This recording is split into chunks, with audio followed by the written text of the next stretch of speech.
ideia com o Estado do Minho e que prossegue agora até em termos internacionais com o Brasil. E desde sempre tem sido, de facto, uma grande aprendizagem para mim. Digamos, temos chegado a muitos docentes no Estado do Minho e tem sido um movimento crescente de preocupação, de questionamento das nossas práticas de ensino e de tentativa de melhorar o ensino. E, precisamente, por falar em questionamento das práticas de ensino, quero vos desafiar a responder esta pergunta, em que vocês podem usar o vosso telemóvel, o tablet ou o computador, vão a este site, live.voxvote.com, vai-vos ser pedido um código, que é o 62633, e depois vocês vão ter esta pergunta disponível, à qual podem responder. Portanto, então, qual é um dos problemas, um dos dilemas, daqueles problemas que vocês gostariam que fosse superado na vossa prática de ensino? Portanto, só para identificar, para ajudar a diagnosticar as problemáticas com que nós nos enfrentamos no dia-a-dia. Eu vou parar a partilha e vou agora partilhar outra janela e vou ativar então a pergunta. Portanto, agora a todo momento vocês podem responder. Como podem ver aqui, está aqui a morada, live.voxvote.com, e aqui o PIN que vocês devem introduzir e responder. Tentem usar uma frase muito curta para não ser muito texto para depois mostrar.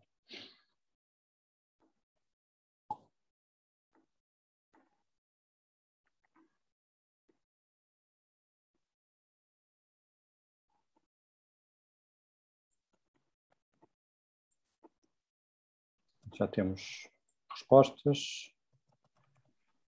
Envolvimento dos estudantes, muito bem. Um problema, acho eu, universal. Motivar para a aula remota, claro.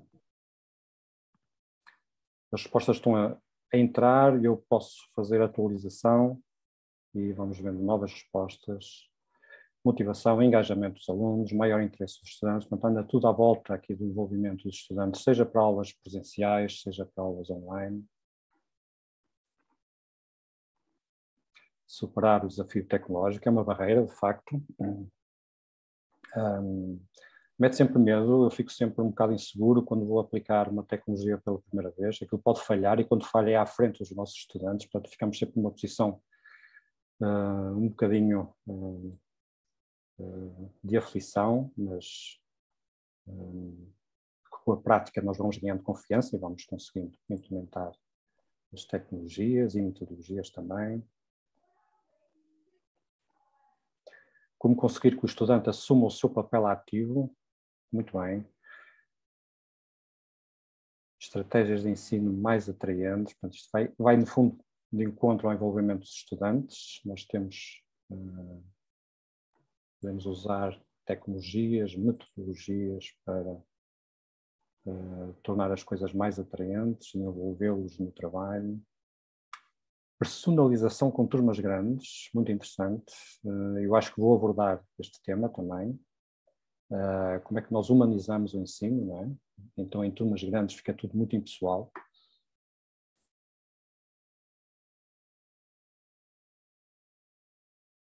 Estimular a curiosidade dos estudantes para a ciência. Muito bem. Ok, acho que vou parar. O tempo de resposta é ilimitado, mas acho que vou parar porque pronto, já temos aqui alguma percepção digamos, dos dilemas com que nos enfrentamos todos no dia-a-dia, na prática do ensino. E pronto, eu agora vou apresentar, só tentar aqui, uma dificuldade de gestão de janelas. Ok. Portanto, eu agora vou mostrar aquilo que eu fiz na minha reflexão pessoal dos dilemas, dos desafios que me são colocados no ensino. E um deles, de facto, é aquele que apareceu em maior quantidade nas vossas respostas, que é o envolvimento dos estudantes nas aulas. Portanto, como é que até tenho uma boa afluência, uma boa presença de estudantes nas aulas, eles estão lá, mas estão todos com um papel passivo, estão já a divagar, já estão a pegar nos telemóveis e, de facto, eles não se envolvem nas aulas. e isto é motivo de cansaço para nós que estamos a dar as aulas e frustração em simultâneo. Outra coisa que eu acho que eles não têm é o envolvimento com a utilização dos materiais de leitura. E todos os anos nós damos a bibliografia recomendada, damos um manual universitário que deverá ser aquilo, a fonte de estudo deles, damos artigos para eles lerem, para discutirem, e de facto a adesão a esta leitura dos materiais de estudo de facto é muito baixa. Eles têm tendência sempre a ler os slides dos PowerPoints como material de estudo para depois já fazerem a avaliação.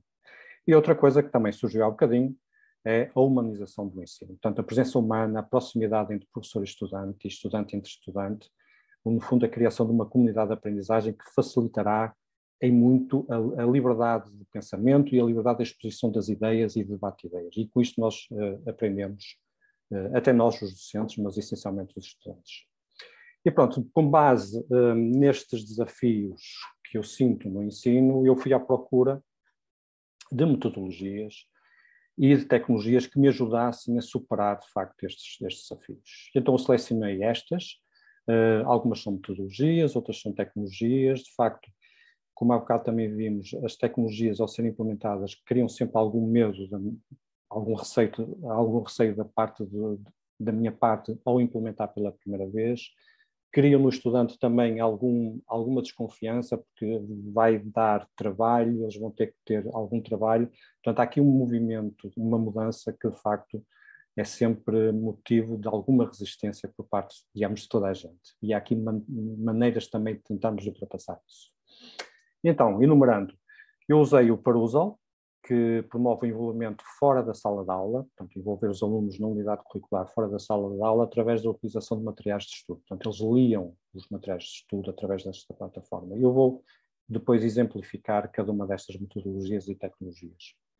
O Team-Based Learning, para envolver os alunos na sala de aula em atividades de aprendizagem ativa e também obrigá-los a utilizar os materiais de estudo, porque isto depois, como vamos ver, aliás, já foi explicado durante este Tanto Mar pelo Manuel João Costa, o Team-Based Learning baseia-se em leituras prévias à aula e depois fazer atividades dentro da sala com base nessas leituras. Depois, na parte das aulas expositivas, eu usei os clickers, comumente designados clickers, e também Audience Response Systems, em que eu lançava perguntas para os telemóveis, para os alunos responderem e depois vemos as respostas em tempo real e discutirmos as respostas dos alunos. Usei também em várias, digamos, abordagens, que também vou exemplificar à frente. E, finalmente, tentei usar uma estratégia de comunicação para levar à humanização do ensino, para criar um ambiente de aprendizagem seguro, para a partilha de ideias, dar voz aos estudantes e fazer com que se sintam ouvidos.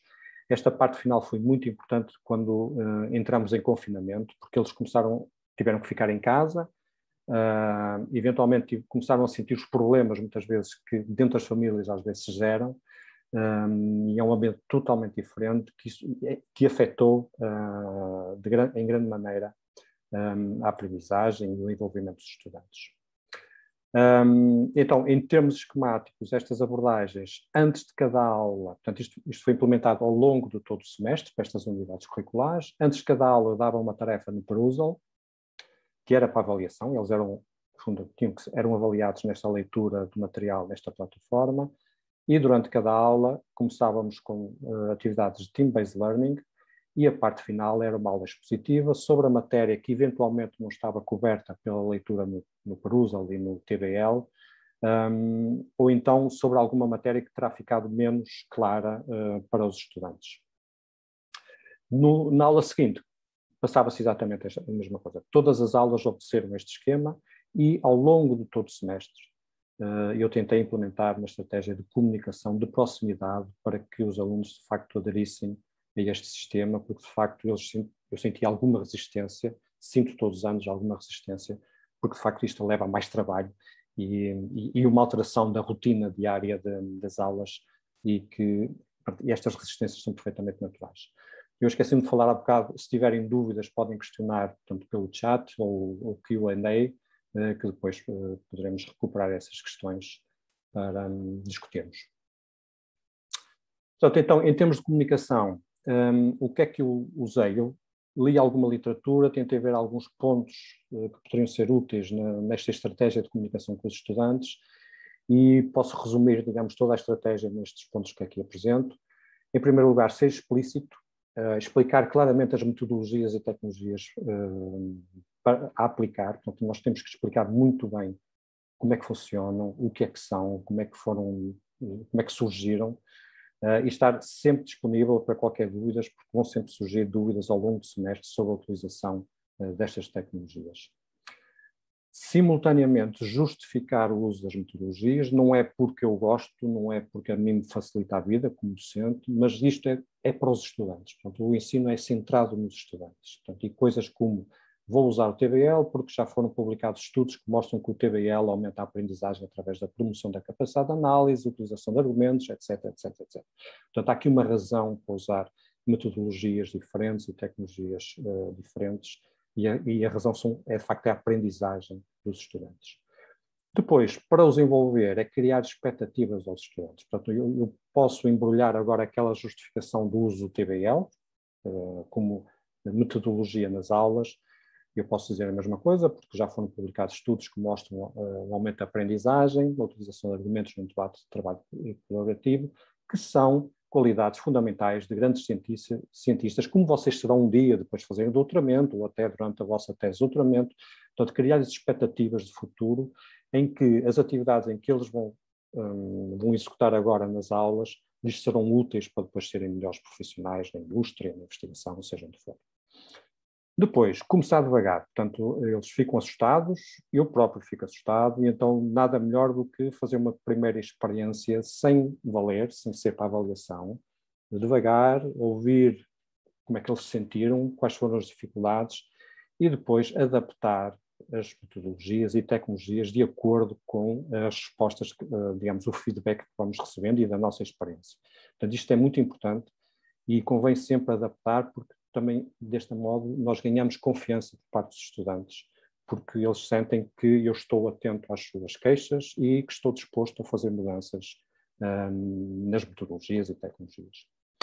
E pronto, e depois diálogo ao longo de todo o semestre. Portanto, manter isto durante todo o semestre, em que, para além disto, eu criei 2 inquéritos, um ao fim de cerca de 5 semanas de aulas, para ver como é que, portanto, já estávamos em pleno ritmo de implementação a sério de todas estas atividades, para saber o que é que se passava, se havia alguma coisa a alterar, se houvesse, então fazia adaptações, e depois fiz outro inquérito no final do semestre, para de facto ver se de facto as coisas correram mesmo bem. E agora convidava-vos para fazer mais uma resposta, é o mesmo site, é o mesmo código precisamente, e eu vou agora apenas ativar a pergunta.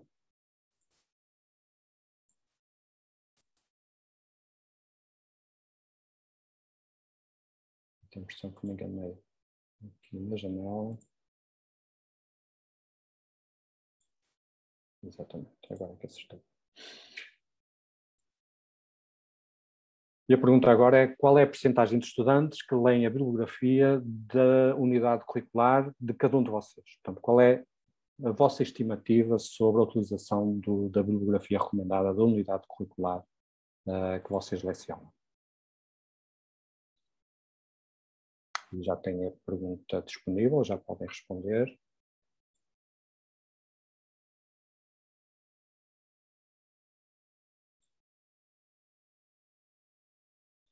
Pronto, já temos respostas. Temos aqui uma boa estimativa de 50% a 74%.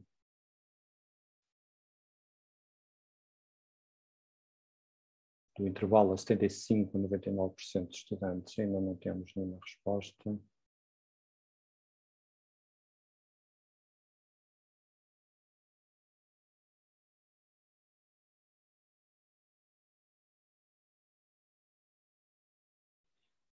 Muito bem, digamos que este é um problema transversal através do Oceano Atlântico, eu diria. Eu acho que transversal a todo o universo do ensino superior e não superior. É que, de facto, ler dá trabalho, ocupa tempo, nestas gerações mais novas, habituados ao imediatismo das tecnologias, ler um documento torna-se um processo bastante, às vezes até penoso, não é? Muito bem, eu se calhar, eu tenho a impressão que o perfil não alterará muito com as respostas.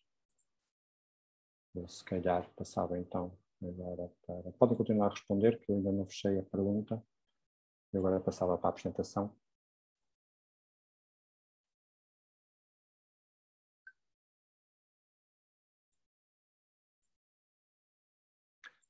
Ok, portanto, então, a tecnologia que eu selecionei para envolverem todos os estudantes com a leitura dos materiais foi o Perusall, e eu passo a explicar, provavelmente vocês já conhecem, muitos de vocês. No Perusall é uma plataforma onde eu posso disponibilizar documentos em PDF, livros, eu posso comprar livros dentro desta plataforma, aliás, portanto, obviamente livros em formato PDF, e partilhá-los com os estudantes. Os estudantes também têm que se registar, portanto, posso criar uma unidade curricular dentro desta plataforma e depois designar capítulos, algumas páginas de um documento ou de um livro e disponibilizar como tarefa de leitura para os estudantes. Portanto, todas as aulas, antes de cada aula, eu fazia essa tarefa, portanto, dava um prazo, uma data até a qual eles deveriam ler esse material, e a leitura, neste caso no Perusall, é chamada leitura colaborativa porque eles leem dentro da plataforma e sempre que tiverem uma dúvida ou tiverem um comentário a fazer, eles podem assinalar, como aqui está feito, portanto, com o rato podem assinalar uma frase, um parágrafo ou várias frases, e assim que assinalam essa parte do texto, abre-se logo uma caixa de diálogo à direita, onde eles podem colocar uma pergunta: eu não percebi isto, alguém pode explicar, ou isto faz-me lembrar a matéria de fisiologia animal, naquele capítulo sobre a mitocôndria, etc, etc. E então gera-se uma discussão à volta do texto, em que os alunos vão respondendo às perguntas uns dos outros, vão comentando os comentários uns dos outros, e isto acaba por envolver os estudantes. É claro que isto é uma tarefa obrigatória, porque faz parte da avaliação, mas aquilo que eu senti, e vou-vos mostrar alguns dados sobre isso, é que eles sentiram de facto que dava muito trabalho, mas que os obrigava e sentiam prazer em ler porque era uma leitura ativa, porque era colaborativa com os seus colegas.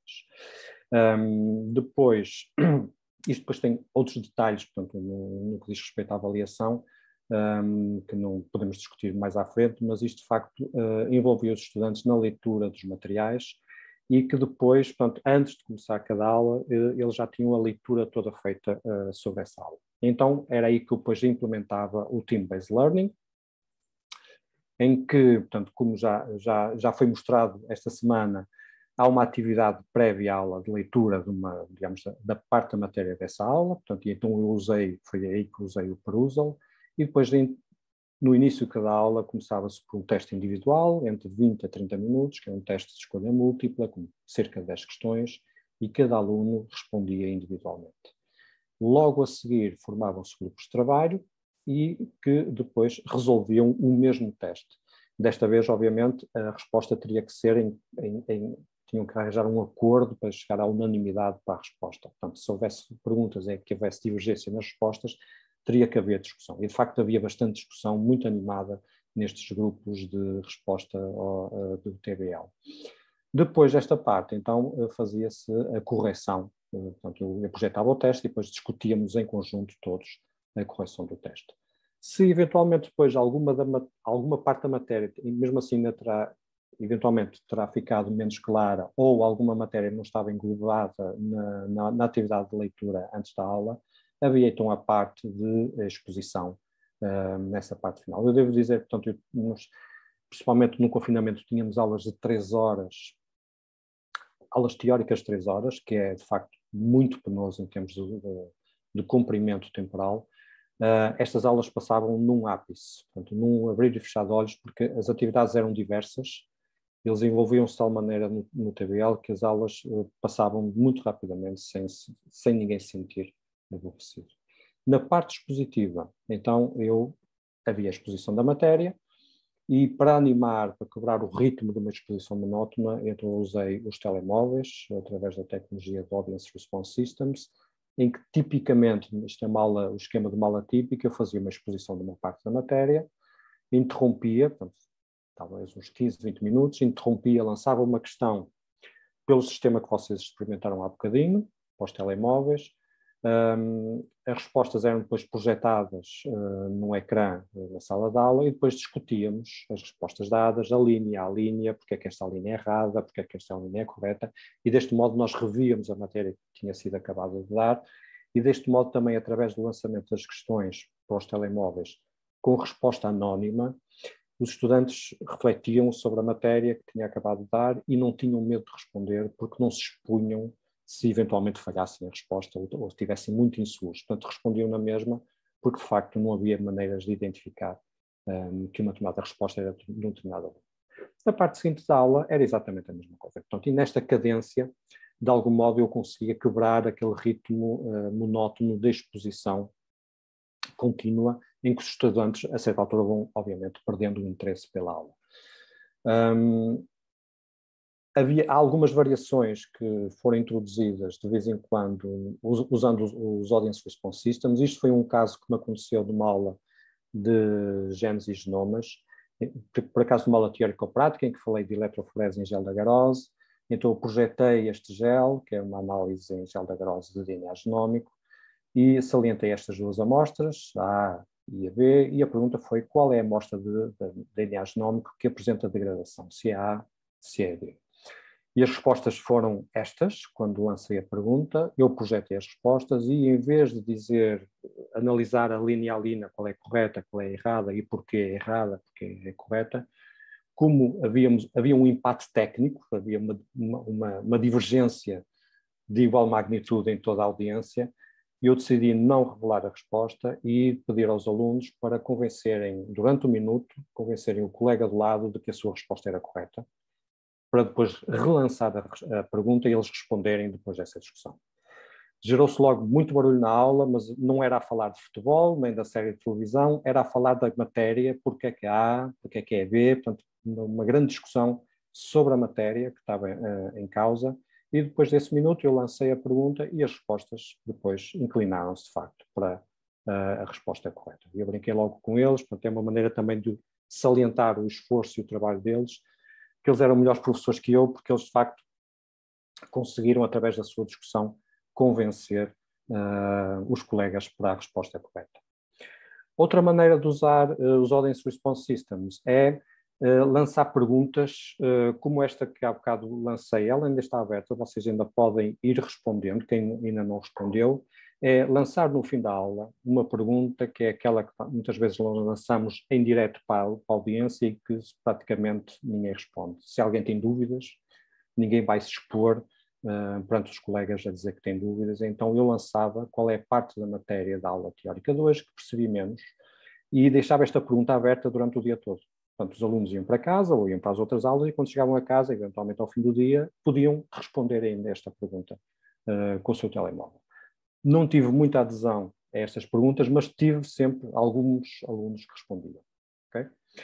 E sempre que respondiam, aquilo que eu fazia na aula seguinte começava logo por estas dúvidas. Portanto, para dar a confiança aos estudantes que, de facto, se eles me solicitarem fora da sala de aula, eu estou atento e depois vou respondendo às dúvidas na aula seguinte. Também a mesma coisa para as questões do Perusall. O Perusall tem um algoritmo que permite identificar as partes do texto que geraram mais comentários e é possível depois identificar através dos dados estatísticos qual é a parte da matéria que suscitou mais comentários, logo eventualmente mais dúvidas, e então eu começava a aula seguinte precisamente por essa parte e também por estas dúvidas que surgiam através das respostas nos Audience Response Systems. Finalmente, a comunicação. Portanto, e a comunicação, já falei daquela estratégia de comunicação, agora esta parte da comunicação tinha que ver com os inquéritos que eu implementei. Eu implementei ao fim de cerca de um terço do semestre, ao fim de 5 semanas, e depois repeti o inquérito no fim do semestre.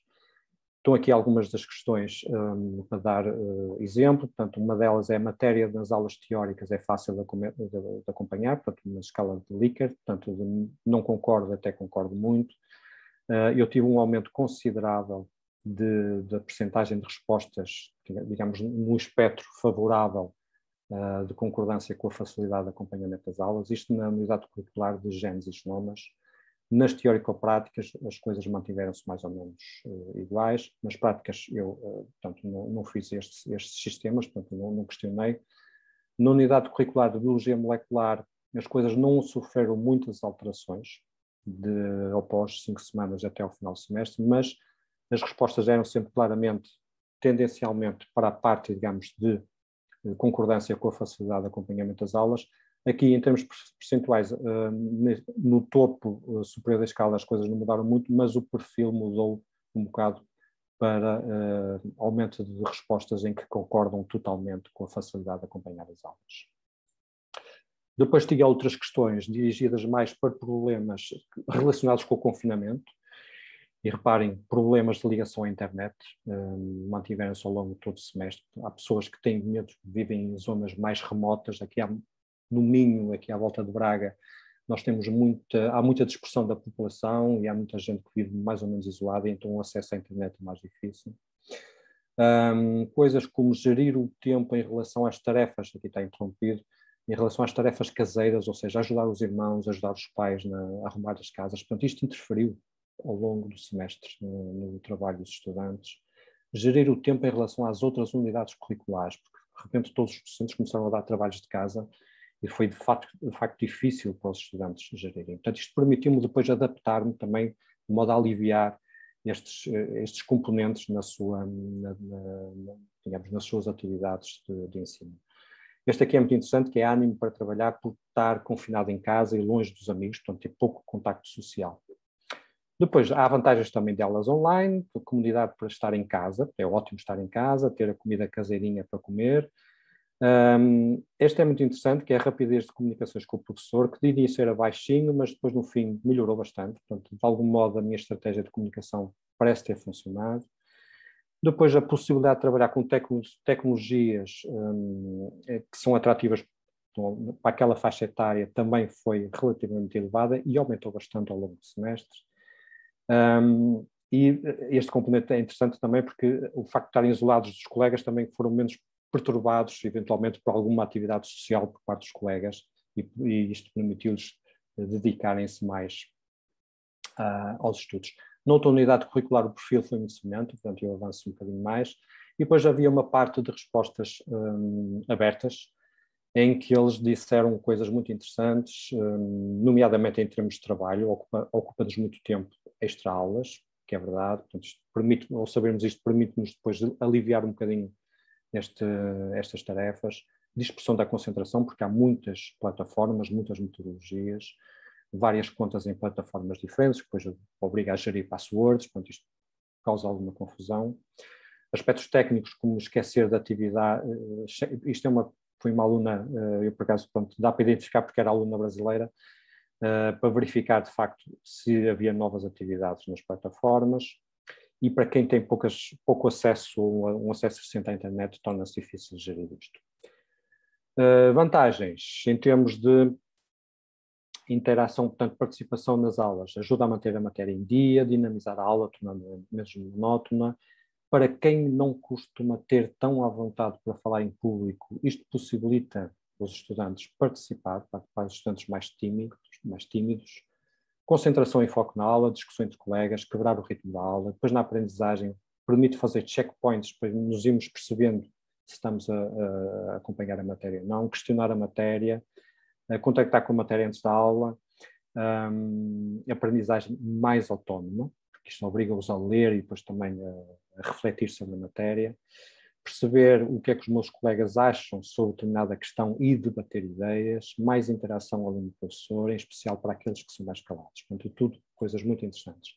Este é o exemplo, eu estou quase a acabar, do exemplo da outra unidade curricular, que é Fundamentos de Farmacologia, que eu dou ao 3º ano, que apanhou de facto a transição do presencial para o online e em que eu decidi não alterar em nada esta metodologia. Muita gente alterou, mas eu tentei arriscar e mantive as coisas. E de facto os resultados parecem ter sido muito interessantes, porque em relação às aulas presenciais, as aulas teóricas online foram mais difíceis de acompanhar para um quarto dos estudantes, mas para um quinto dos estudantes foram mais fáceis de acompanhar, e para cerca de metade dos estudantes não houve diferenças entre o presencial e o online. Portanto, isto foi muito interessante verificar. E depois, em termos de aprendizagem, mais de metade diz que está a aprender o mesmo pela passagem online, e cerca de um quinto está a aprender mais, e a percentagem de alunos que diz que está a aprender menos já é residual. Disseram coisas como problemas técnicos, obviamente, o áudio. Muitas vezes houve aqui alguns problemas no início de comunicação para esclarecer dúvidas, excesso de trabalho, e depois aspectos muito interessantes, que foi a sensação, este testemunho é muito interessante, a sensação de normalidade. Noutros casos, a tipologia de aulas sofreu alterações, mas nesta unidade curricular, a forma como as aulas teóricas foram lecionadas pouco mudou em relação às presenciais, e funciona praticamente tão bem como as presenciais. Continuar o uso dos TBLs tem sido uma grande vantagem, porque permite estudar a matéria antes da aula teórica. Portanto, as coisas, há evidências que, de facto, as coisas parecem ter corrido muito bem. Portanto, em termos de conclusões, as metodologias e tecnologias de ensino centradas nos estudantes são ferramentas poderosas para envolver os estudantes nas aulas e com os materiais de estudo. Podem também ser uma fonte de problemas no ensino. É muito importante escolher criteriosamente as abordagens de acordo com o diagnóstico. Portanto, nós temos que identificar os problemas para depois escolher corretamente e aplicar corretamente, ou pelo menos de uma maneira mais orientada para os problemas que identificamos. Estas tecnologias e metodologias centradas no estudante podem tanto ser aplicadas com sucesso em presencial e online. Eu acho que isto é muito importante. Portanto, elas são... Houve quem dissesse que devíamos mudar o ensino com a passagem para online, mas eu não sou partidário disso. Eu acho que nós devemos manter as metodologias de aprendizagem ativa, seja em que situação for. E a comunicação com os estudantes é fundamental para os ter, digamos, connosco neste processo de aprendizagem contínua, em que tanto eles como nós aprendemos muito neste processo. Finalmente, antes de acabar, eu gostava de anunciar um simpósio que eu e o Manuel João Costa estamos a organizar, integrado nas atividades do Centro Ideia, o Minho, com a participação do apoio da Sociedade Portuguesa de Bioquímica e pela FEBS, a Federation of European Biochemical Societies, em que vamos ter especialistas a falar sobre a aprendizagem ativa, novas metodologias de ensino e de aprendizagem, com palestras e workshops. Vai ser em 17 e 18 de novembro deste ano. As inscrições vão começar dentro de pouco tempo, perto do fim de setembro, portanto eu gostava de chamar a atenção para isso, portanto convido-vos a participar. A taxa de inscrição é muito baixa. Vamos ter a Erin Dolan, da Universidade de Athens, dos Estados Unidos, vamos ter o nosso querido amigo Gabriel Orning, a Kimberly Tanner, de São Francisco State University, a Luciano Melo, uma colega brasileira que está na Universidade de Liverpool, e o Stephen Rutherford, da Cardiff University do Reino Unido. E eu e o Manuel João Costa também vamos participar com workshops, portanto eu deixo aqui o convite para vocês participarem também. Finalmente, gostava de agradecer à Sociedade Brasileira de Bioquímica e Biologia Molecular e à Sociedade Portuguesa de Bioquímica por este convite, que me dá um prazer enorme em participar neste evento, ao Centro Ideia, porque de facto tem sido um ninho, um centro de criação e de divulgação de novas ideias de ensino, ao Manuel João Costa por muitas conversas, muita discussão, e tenho aprendido imenso com ele, e também com o Gabriel Orning, que esteve connosco no ano passado. Teve o azar de apanhar a pandemia e o confinamento, mas houve sempre algum contacto muito frutífero.